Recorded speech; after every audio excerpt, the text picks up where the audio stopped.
Ui yo, tak pernah jumpa Liudin kecil seperti ini. Ni durian ke? Liudin. Durian. Ada isi tak? Ada. Ada. Tengok isi apa. Strawberry pun besar daripada dia. Oh.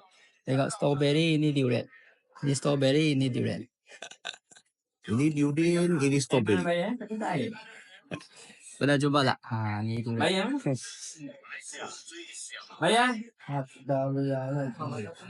Siapa yang cuba? Bos ni cuba. Ni orang kuat tau. Ni. Orang kuat. Ni durian. Tengok. Mereka kecil punya taiko ni. Taiko. Mereka kecil punya taiko. Yang cuba durian ni. Liudin apa nama? Durian tupai ke apa ni? Durian tupai. Durian tupai orang panggil. Tak tahulah orang panggil tupai sebab tupai suka makan je ingat. Saya rasa dekat nama Durian strawberry. Tengok. Nama baru bagi dia lah. Tahu ko dia. Nama baru. Liudin strawberry. Senang ingat kan?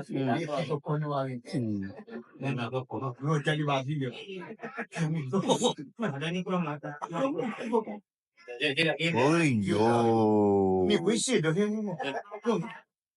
Ini sudah gigit punya. Gigit. Ayah, tadi itu durian bawah ni. 50 sen pun besar daripada dia. Ni durian. Dia apa? Durian tupai. Bukan tupai king, tapi king.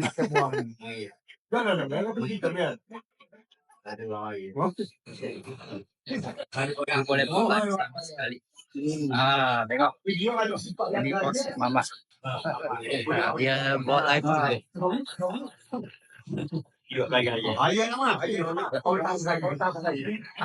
Ini sehari sudah kering macam ni. 2 hari sehari macam. Jumpa mana? Merah. Nipis. Paham sini. Hutan Indonesia. Ya. Ini masuk hutan. Ini strawberry, ini durian. Durian tupai. Ada yang pakai.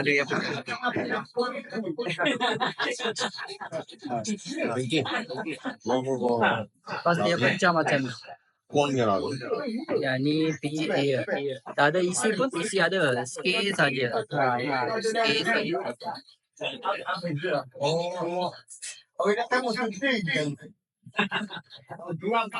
Semalam dia hijau, tapi hari ini sudah jadi kuning ni. Lepas tu dia merah. Lepas tu kering.